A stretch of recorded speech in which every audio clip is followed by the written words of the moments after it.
చిటికెడు పసుపుతో ఈ యొక్క చిన్న ఉపాయాన్ని పాటించి చూడండి. మీరు కోరుకున్న వ్యక్తులు మీ కాళ్ళ దగ్గరికి వచ్చి పడతారు. అలానే కాకుండా మీరు కోరుకునే వ్యక్తులు మీ వెనక తిరుగుతారు అని మనం చెప్పుకోవచ్చు. ఈ యొక్క పరిహారం చిటికెడు పసుపుతో మనం చేసుకోవడం వల్ల అద్భుతంగా ఉంటుంది. మీరు ప్రేమించిన వ్యక్తులు కానీ, భార్యాభర్తలు కానీ, అలానే కాకుండా మీరు కోరుకున్న వ్యక్తులు కానీ ఖచ్చితంగా మీ వెనక తిరగడం మీ సొంతం అవడం ఖాయం. అలాగే ఈ వీడియో చూసే ముందు జై శ్రీకృష్ణ అని కామెంట్ చేసి వీడియోని లైక్ చేయండి. ఈ పరిహారం ఏంటంటే కనుక మనకు తంత్రశాస్త్రంలో చెప్పబడింది. ఈ శాస్త్రం ప్రత్యేకత ఏంటంటే ఈ తంత్రశాస్త్రంలో చెప్పినవన్నీ కూడా ఖచ్చితంగా జరుగుతాయి. తంత్రశాస్త్రంలో చెప్పబడిన వీటిని ఉపయోగించుకొని ఋషులు కూడా ఎక్కువగా వీటిని పాటిస్తూ ఆచరిస్తూ ఉంటారు. మనం ఒక చోటికి వెళ్ళి డబ్బులు ఖర్చు పెట్టి మరి మీకున్న సమస్యల కోసం పరిహారం చేసుకుంటూ ఉంటాం కదా, అది కొన్ని రోజులు ఫలితం అనేది రావడం జరుగుతుంది. ఆ ఫలితం వచ్చినప్పటికీ కూడా అది లైఫ్ లాంగ్ అనేది ఉండదు. అలా కొన్ని పరిహారాలు పరంగా చూస్తే గనక ఈ తంత్రశాస్త్రం చాలా బాగా ఉపయోగపడుతుంది. అందులో జరిగినవన్నీ కూడా, అందులో చెప్పబడే అన్నీ కూడా ఖచ్చితంగా జరుగుతాయి.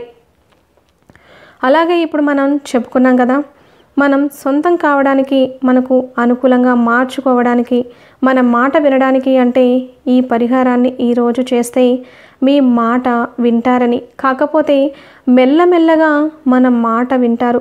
ఒక అండర్స్టాండింగ్ అనేది మీ ఇద్దరి మధ్య ఏర్పడుతుంది. అలాగే విభేదాలు తొలగిపోయి మిమ్మల్ని అర్థం చేసుకుంటారని దీని అర్థం. అలాగే కొంతమంది ఏంటంటే వశీకరణం అంటే చాలా భయపడిపోతూ ఉంటారు. అంటే అందులో ఏదో తప్పు ఉంది, అది చేయకూడదు అని. కానీ గుర్తుపెట్టుకోండి, ఏదైనా పర్వాలేదు, మనం మంచి పని కోసం ఉపయోగించుకున్నామనుకోండి, మనకు అంతా మంచే జరుగుతుంది. చెడ్డ పని కోసం మనం ఉపయోగించుకుంటే మనకు అంతా చెడే జరుగుతుంది. కాబట్టి మంచి పని కోసం మాత్రమే ఈ పరిహారాన్ని చేయండి. దయచేసి ఇది మీ అమ్మా నాన్నల మీద మాత్రం చేయకండి. పిల్లలు బాగుండాలని అమ్మా నాన్నలు రకరకాలుగా ప్రయత్నాలు చేస్తూ ఉంటారు. అది మన భవిష్యత్తు కోసం, మన మంచి కోసం. కాబట్టి అమ్మా నాన్నల మీద తప్పించి వేరే వాళ్ళ మీద చేసుకోవచ్చు. అలాగే మనం పసుపులో కొంచెం నీళ్ళను కలిపి పేస్ట్ లాగా తయారు చేసుకోవాలి. పసుపు పేస్టు కొంచెం అయితే సరిపోతుంది. అంటే పేరును బట్టి మీరు పసుపును తీసుకోండి. ఇప్పుడు ఉదాహరణకు మీరు రాణిని ప్రేమిస్తే, మీ సొంతం కావాలి అని, మీ మాట వినాలి, మీకు అనుకూలంగా మారాలి, మీరు చెప్పినట్టు చేయాలి అంటే చెడు పనుల కోసం కాదు, మంచి పనుల కోసం మాత్రమే. అలాగే మీ భర్త ఉన్నాడు, మీ భర్త మిమ్మల్ని గౌరవించాలి, మీ దాంపత్య జీవితం బాగుండాలి. అయితే అలానే భార్యాభర్తల మధ్య విభేదాలు ఉండకూడదు అని చాలామంది, ప్రతి ఒక్క ఆడవారు కోరుకుంటూ ఉంటారు. అదేవిధంగా ప్రతి ఒక్క మగవాళ్ళు కూడా కోరుకుంటూ ఉంటారు. అలా మీరు అనుకున్నట్లు ఉండడానికి కూడా ఉపయోగపడే ఈ పరిహారం అని మనం చెప్పుకోవచ్చు. మీరు ఎవరిని ప్రేమించినా సరే వారు మీకు ఖచ్చితంగా అనుకూలంగా మారుతారు. అంత బాగా ఉపయోగపడుతుంది ఈ పరిహారం. మనం ప్రేమించిన వ్యక్తులు ఎవరైనా సరే, అబ్బాయి కానీ అమ్మాయి కానీ, ఇష్టపడి మనం ప్రేమించుకుంటామో అలాగే వారు ఒక్కొక్కసారి మనల్ని వ్యతిరేకిస్తూ ఉంటారు. అలా వ్యతిరేకించినప్పుడు చాలా కోపం వస్తుంది. మనకు ఏం చేయాలో అర్థం కాక ఇబ్బంది పడిపోతూ ఉంటాము. బయటికి వెళ్ళి ఏదైనా పరిహారం అంటే వాళ్ళ దగ్గర వీళ్ళ దగ్గర మాకు అనుకూలంగా మారాలి, ఇలా చేయాలి, అలా చేయాలి, మాతోనే ఉండాలి, మాకు వారంటే ఇష్టం, ఇలా మనం పరిహారం చేయించుకుంటూ ఉంటాము. అంటే ఫలితం వస్తుంది. కాకపోతే ఏంటంటే అది ఎక్కువ ఫలితం రాదు. మనం ఖర్చు పెట్టిన డబ్బు అంతా కూడా వేస్ట్ అయిపోతూ ఉంటుంది. అలా వేస్ట్ కాకుండా మీకు ఫలితం తొందరగా రావాలంటే మేము చెప్పే విధంగా ఈ పరిహారాన్ని చేయండి. కొంచెం పసుపును తీసుకొని మనం చక్కగా ఒక పేస్ట్ లాగా, అంటే మనం పేరును రాసేలాగా పేస్ట్ లాగా చేసుకోండి. చేసుకున్న తర్వాత తెల్లని కాగితం తీసుకొని దానిపైన మీరు ఏ పేరు అయితే అనుకున్నారో ఆ పేరును రాసి ఈ ఫలానా వ్యక్తి మిమ్మల్ని చక్కగా ఇష్టపడాలి, మీతో విభేదాలు లేకుండా మీతో జీవితాంతం చక్కగా ఉండాలి అని సంకల్పం చెప్పుకొని ఆ తర్వాత ఆ తెల్లని కాగితం మీద పేరు రాసి వారు మేము చెప్పినట్టు వినాలి అని మనసులో సంకల్పం చెప్పుకొని ఆ విషయాన్ని కూడా పేరు కింద చక్కగా రాయాలి. ఆ యొక్క పేరును మీరు చేతితో రాయవచ్చు, లేదా ఒక కట్టెపుల్ల సహాయంతో కూడా పేరును రాయవచ్చు. అలా చక్కగా పేరు రాసిన తర్వాత వారు మాకు అనుకూలంగా మారాలి, మేము చెప్పినట్టు వినాలి అని కూడా రాసిన తర్వాత అది కొంచెం ఆరిన తర్వాత, అంటే ఈ పరిహారాన్ని ఎవరూ లేని ప్రదేశంలో చేసుకోండి. ఇలాంటివి ఏంటంటే అందరూ ఉన్న ప్రదేశంలో అందరికీ కూడా సిద్ధింపబడవు. అంతేకాకుండా ఫలితాలు రాక తర్వాత మనం బాధపడాల్సి వస్తుంది. అందుకే మెయిన్ చెప్పేది ఏమిటంటే ఎవరూ లేని ప్రదేశంలో ఈ యొక్క పరిహారాన్ని చేసుకోండి. పసుపు మన ఇంట్లో ఉంటుంది కదా, కాబట్టి కొంచెం తీసుకొని అందులో కొన్ని నీళ్లు పోసి పేస్ట్ లాగా చేసేసి పేరును రాసేసి ఆ తర్వాత మీరు ఆ పేపర్ను కాల్చేటప్పుడు, అంటే ఎవరూ లేని ప్రదేశానికి వెళ్ళి మాత్రమే కాల్చండి. ఆ పేపర్ని ఒక అగ్గిపుల్ల సహాయంతో కానీ లేదంటే ఇతర ఏదైనా సరే వస్తువు దగ్గర ఉంటే దాని సహాయంతో ఆ పేపర్ని అక్కడ కాల్చివేయండి. అంటే ఆ పేపర్ మీద చక్కగా వారి పేరు రాసి మీకు అనుకూలంగా మారాలి అని మనం రాసుకున్నాం కదా, దానిని తీసుకొని కాల్చండి. ఇలా కాల్చడం వల్ల ఏమవుతుంది అని మీకు అనిపించవచ్చు. ఇలా కాల్చడం వల్ల ఏమవుతుంది అంటే కనుక వారు మన మాట వినకపోవడం, అంటే వారిపై ఉండే ప్రతికూల శక్తులు అనేవి చేస్తూ ఉంటాయన్నమాట. అలా ఒకసారి ఇది తొలగిపోతుంది. వారి మనసు అనేది మీ వైపు మళ్ళుతుంది. అలా మళ్ళినప్పుడు ఏంటంటే మీరు చెప్పినట్టు వినడం, మీరు చెప్పినట్టు చేయడం, మీకు అనుకూలంగా మారడం, ఇలాంటివి చేస్తూ ఉంటారు.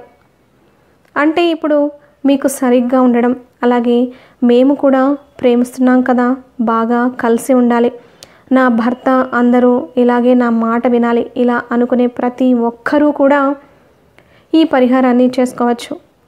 ఇది చాలా బాగా ఉపయోగపడుతుంది, చాలా మంచి ఫలితం తెచ్చిపెడుతుంది. అలాగే మీకు ఎలాంటి సమస్యకైనా సరే పరిష్కారం లభిస్తుంది. ఒకవేళ విడిపోవాలన్నా సరే మీరు ఈ పరిహారాన్ని చేసుకోవచ్చు.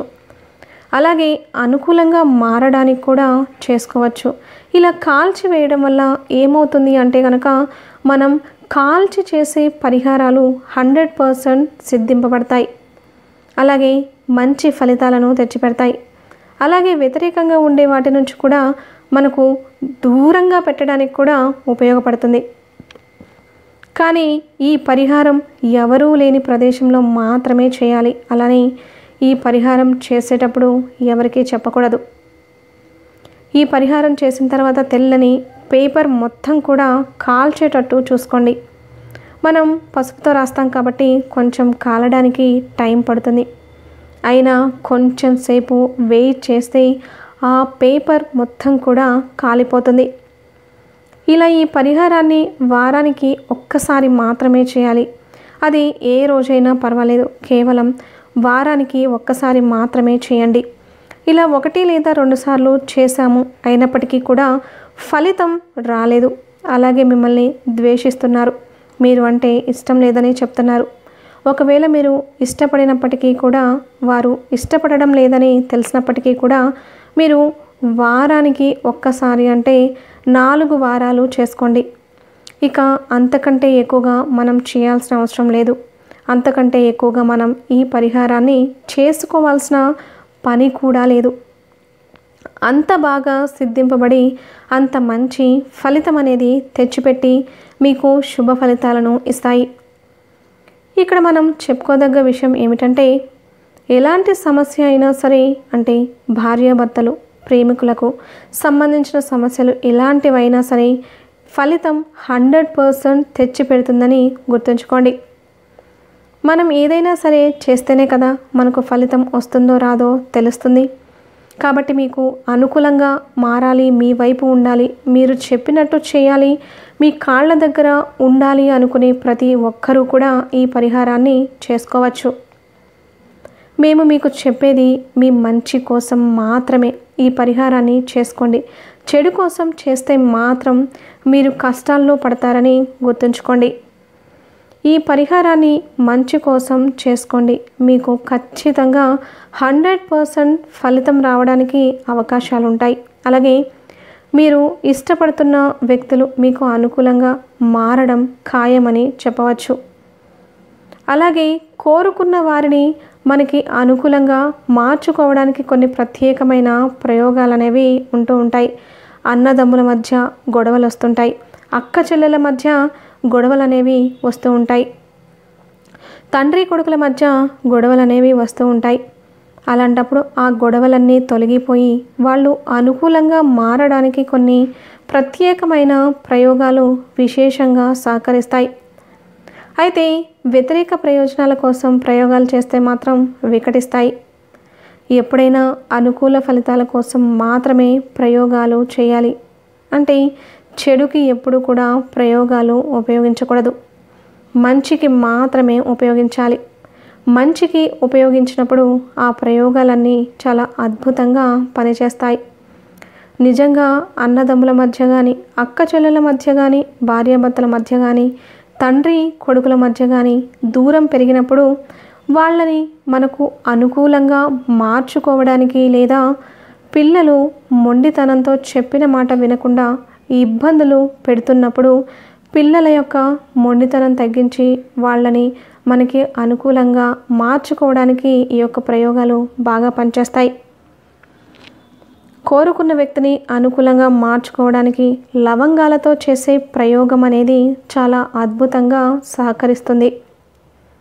మరి కోరుకున్న వ్యక్తి మనకు అనుకూలంగా మార్చుకోవడానికి లవంగాలతో ఎలాంటి ప్రయోగం చేయాలో ఈ వీడియోలో మనం తెలుసుకుందాం.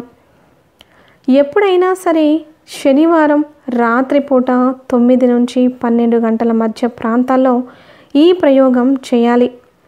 ఈ ప్రయోగానికి 11 లవంగాలు కావాలి. లవంగాలు కూడా పువ్వు ఉన్నటువంటి లవంగాలను తీసుకోండి. పువ్వు లేని లవంగాలు 15, పువ్వు లవంగాలు 11 తీసుకొని ఆ 11 లవంగాలను తీసుకున్న తర్వాత వాటిని కుడి చేతిలో పట్టుకొని 15 లవంగాలేమో ఎడమ చేతిలో పట్టుకొని మొత్తం లవంగాలను తీసుకోవాలి. ఇక వీటిల్లో 6 లవంగాలు కుడి చేతితో పట్టుకోవాలి, 5 లవంగాలు ఎడమ చేతితో పట్టుకోవాలి. రాత్రి 9 నుంచి 12 మధ్యలోనే ఈ ప్రయోగం అనేది చేయాలి. శనివారం రోజు, అమావాస్య రోజు అలా పట్టుకున్నాక ఏ వ్యక్తినైతే మీరు అనుకూలంగా మార్చుకోవాలి అనుకుంటున్నారో ఆ వ్యక్తి పేరు 21 సార్లు చదవండి. ఏ వ్యక్తి అయితే మీకు అనుకూలంగా మారాలో ఆ వ్యక్తి పేరు 21 సార్లు చదవాలి. చదివిన తర్వాత కుడి చేతిలో ఉన్న 6 లవంగాలు పిడికిల్ని తెరవండి. ఆ లవంగాలు కింద పడితే మళ్ళీ అవి తీసుకోండి. కుడి చేతిలో పట్టుకొని ఎడమ చేతిలో 5 లవంగాలు మాత్రం అస్సలు కదిలించొద్దు. మళ్ళీ కుడి చేతిలో వాటిని పట్టుకొని మళ్ళీ ఏ వ్యక్తి అయితే మీకు అనుకూలంగా మారాలో ఆ వ్యక్తి పేరు ఈసారి 11 సార్లు చెప్పండి. 11 సార్లు చెప్పిన తర్వాత పిడికిలు మళ్ళీ తెరిచి అంటే వాటిని కిందకు వదిలేసేయండి. అంటే అలాగే 21 సార్లు ఆ వ్యక్తి పేరు చెప్పి ఉండాలి. అలాగే మళ్ళీ 11 సార్లు ఆ వ్యక్తి యొక్క పేరు చెప్పి ఉండాలి. ఆ తర్వాత వాటిని తీసుకోండి. శనివారం రాత్రి కుడి చేతిలో ఉన్నటువంటి 6 లవంగాలు, ఎడమ చేతిలో ఉన్న 5 లవంగాలను జాగ్రత్తగా భద్రపరచుకోండి. మర్నాడు ఆదివారం రోజు స్నానం చేసిన తర్వాత ముందు రోజు ఎడమ చేతిలో ఉన్నటువంటి 5 లవంగాలను ఒక ప్లాస్టిక్ కవర్లో వేసి నీళ్లు పోసి మూటగట్టి డస్ట్బిన్లో పాడేసి కుడి చేతిలో ఉన్న 6 లవంగాలను ఏం చేయాలంటే వాటి మీద కర్పూరం ఉంచి వెలిగించాలి. ఆ లవంగాలు కాలిపోవాలి. అది మీ ఇంట్లో డస్ట్బిన్ దగ్గర కానీ బయట కానీ ఎక్కడైనా చేసుకోండి. మీ కుడి చేతిలో ఏవైతే ప్రయోగానికి ఉపయోగపడ్డాయో 6 లవంగాలు కూడా వాటిని కాల్చేయండి. కర్పూరం వెలిగించి కాల్చుకోవచ్చు, ఎలాగైనా కాల్చుకోవచ్చు, కాలిపోవాలి అంతే. అప్పుడు ఏమవుతుందంటే అన్నదమ్ముల మధ్య కానీ, అక్క చెల్లెళ్ళ మధ్య కానీ, భార్యాభర్తల మధ్య గొడవలు ఉన్నప్పుడు ఆ గొడవలన్నీ తగ్గిపోతాయి. ఆ వ్యక్తులు మీకు అనుకూలంగా మారతారు. ఈ ప్రయోగం ఎన్నిసార్లు చేయాలంటే 4 శనివారాలు చేస్తే చాలా మంచిది. విశేషంగా పనిచేస్తుంది. చాలా వరకు శుభ ఫలితాలు కలుగుతాయి. లేదా ఒక అమావాస్య చేసిన అత్యద్భుతమైన ఫలితాలు కలుగుతాయి. అమావాస్య ప్రయోగం చేస్తే అమావాస్య మర్నాడు కుడి చేతిలో ఉన్నటువంటి 6 లవంగాలను కాల్చేయాలి. ఎడమ చేతిలో ఉన్న 5 లవంగాలను నీళ్లు పోసి డస్ట్బిన్లో వేసేయాలి. ఈ ప్రయోగం చేయండి. లవంగాల ద్వారా కోరుకున్న వ్యక్తిని మీకు అనుకూలంగా మార్చుకోండి. ఇంకా ఇలాంటి మరిన్ని ఆసక్తికరమైన విశేషాలు మీరు తెలుసుకోవాలి అనుకుంటున్నారా? అయితే వెంటనే మా ఛానల్ని తప్పకుండా సబ్స్క్రైబ్ చేసుకోండి. అలాగే కామెంట్ చేయండి. మీ యొక్క 10 మంది మిత్రులకు ఈ యొక్క వీడియోని షేర్ చేయండి. అలాగే వీడియోని తప్పకుండా లైక్ చేయండి. అలాగే మా కొత్త వీడియోస్ మీకు వెంటనే చేరాలంటే పక్కనే ఉన్నటువంటి గంట సింబల్ని యాక్టివేట్ చేసుకోండి. వీడియోని చివరి వరకు చూసినందుకు చాలా చాలా ధన్యవాదాలు. మీ యొక్క చిన్న లైక్ అండ్ సబ్స్క్రిప్షన్ మాకు ఎంతో ప్రోత్సాహాన్ని ఇస్తుంది.